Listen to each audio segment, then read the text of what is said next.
Gixxer Bros wanted. The bros screwed up. Cops are after us. They're on the walls. Colorado PD's trying to get in. Actually, you know what? This is Texas. Your call has been forwarded to an automatic voice message system. They got him. He's gone. Well, I guess let's burn it down. Holy shit. Where's the electrode? Where the fuck?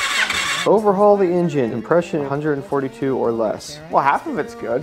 Apologies, it's been a minute since we've been working on this. It got really cold. Gixxer Bro was wanted by the law. We had to hide. I got busy with some of my own stuff. I'm a busy guy too. I got things to do. You're doing this on my time. I'm doing it for free, Mr. Brah. I'm doing it for the content. Let's go ahead and finish digging into it as deep as I need to go, which is to pull this valve cover off and check the valves. Probably would have thought they'd been full of water from all that water we sprayed in there.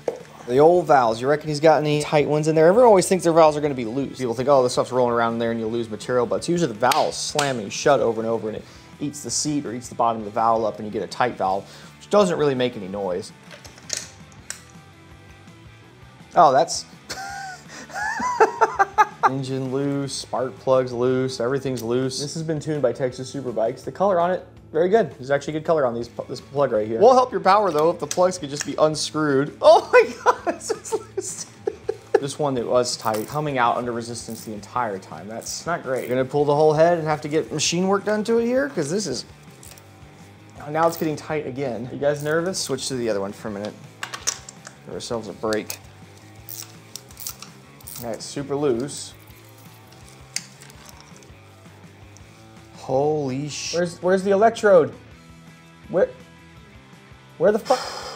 This thing gets from Colorado Springs to Denver or whatever pretty fast. I mean, can't imagine it running on 3 cylinders or anything. All right, here we go, it didn't break off. This one has the electrode on it still. Some corrosion, that looks like some aluminum in these threads here. That's the thing, is running a tap into these and trying to chase them with it in the cylinder within the engine like this is always kind of, it's not my favorite thing to do. I feel like I should do a compression test of this thing. All right, now here's a problem. Mr. Brah, though, when he was here a few weeks ago dropping off parts, he had the key, he was looking at his bike and he had the key. For some reason, he just put it in his pocket.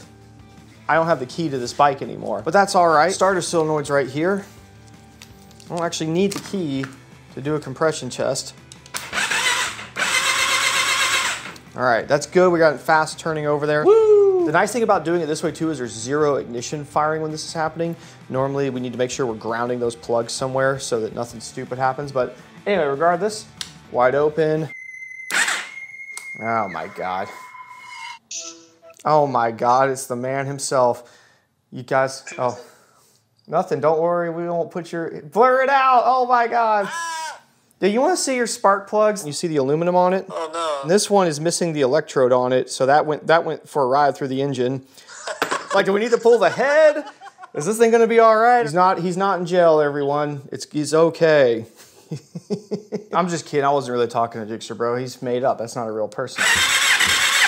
145 for cylinder 4. 144, just the one that was missing the electrode.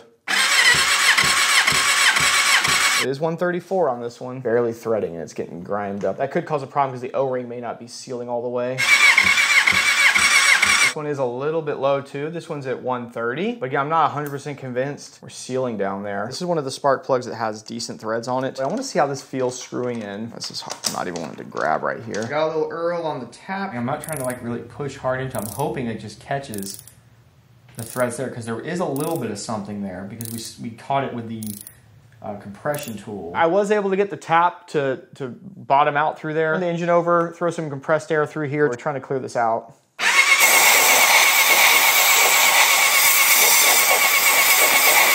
Let's see if we can thread a spark plug in there now. Are you blushing when I call you garden snake? Am I blushing? You were blushing. Am I blushing? Oh, I don't know. Yeah, sure, I guess so. I'm trying to keep it from having to take Gixxer Bro's engine out of his bike, which was just about to have to happen. Oh, that's promising right there. This is tight, and that's nice and tight right there, so that's good. About 132. It's actually still the lowest one, but... Think this valve cover's ever come off this thing? It makes me think that it probably hasn't just because every bolt was consistently the same tightness. It's got that old Earl smell about it.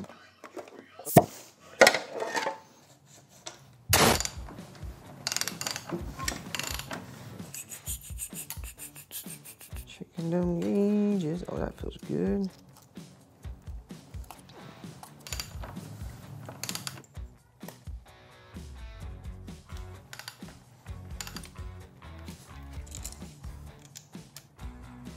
Looks like on intake, it's 0.00394. We'll say 0.004 to 0.007. All right, intakes are all within spec. To be honest, most of those 4s, those are like slightly loose 4s where the 5 is like won't go. A bunch of these are probably actually 0.045s or something. Awesome, we're good on intakes. Okay, exhaust, it says between 7, 11. 7 and 11, between 7 and 11, yes, yes, yes, and yes. I was really expecting to find a tight valve in there. Compression, it's hard to find cold compression. Everyone wants to put hot compression. I'm gonna run the engine, then quickly tear it all apart and get to the spark plugs. No. Overhaul the engine in the following cases. Compression in one of the cylinders is 142 or less. Well, half of it's good. We're on a cold engine and we're getting this. We'll be fine. It's fine. The bro got me a new sets of gaskets. Wiped off all around here, made sure this is in good shape. There's nothing in the way. The only regret at this point is that we didn't repaint this thing to be a hilarious cow pattern, but I just don't have time for that.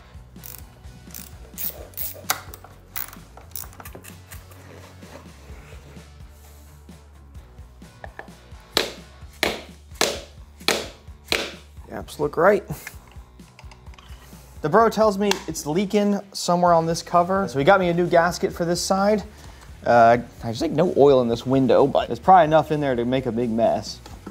Oh, look at that poor bead on oil right there. This is the new gasket. Let's get this gasket out. Let's get this plastic off. Stickers like this, yes. I'm gonna take this, put it on the cardboard, marking all the holes. This doesn't have to be 100% perfect, but I'm just gonna do a quick trace out of it. Outside's fine, you don't need to do the inside. This is just to keep us ultra organized, because all these bolts are gonna be different size, right? So I'm gonna take a screwdriver then, just gonna poke holes in this thing. As we pull the bolts out of this, we'll just stick them into here, and we go to put it back. It just makes it so simple. A couple of these holes I didn't even use. These are probably for different dowels. Will it come off? We gotta beat it with a hammer. It'll come off and it'll be a little stuck on right there. See more of that random paint that somebody clearly tried to paint the engine with at some point. It looks awful. Let's get a new crush washer. Same one's been reused 30 freaking times or something. Don't try this at home, folks. Oh yeah. That's been smashed on there a whole lot of times. I just periodically order a big assortment of these things. Click, click. I've seen a lot of people have pretty strong opinions about using a razor blade to do this. So you can gouge the aluminum, and I suppose if you're just absolutely smashing into it, but I've never had that problem. I just go easy. I mean, I could use an actual gasket scraper. Believe me, that is much more aggressive than this thing is.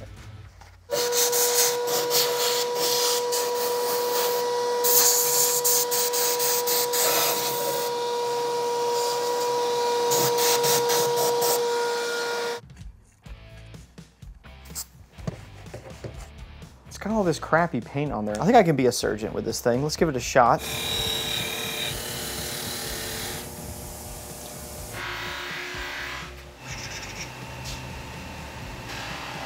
This goes like so.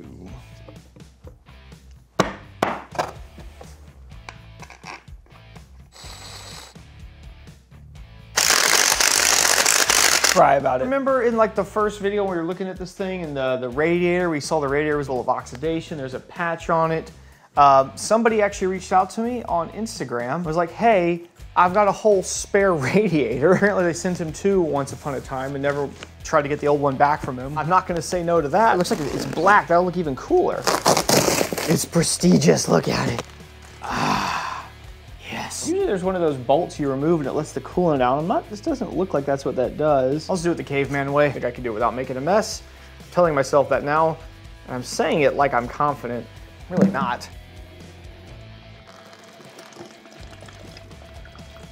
Oh, I spilled a little bit. Oh look, the hose is cool and blue on the inside. That's cute. Stay up there for a minute.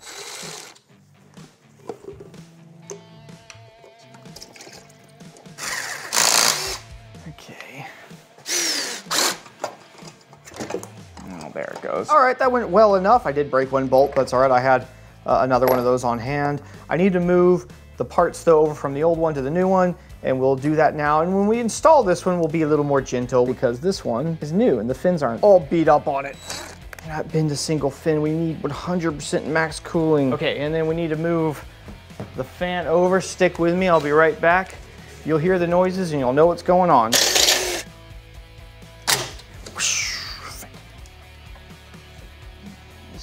About like that. I'm not gonna crank her down, I only have one bolt in. I'm just gonna give it a couple spins here.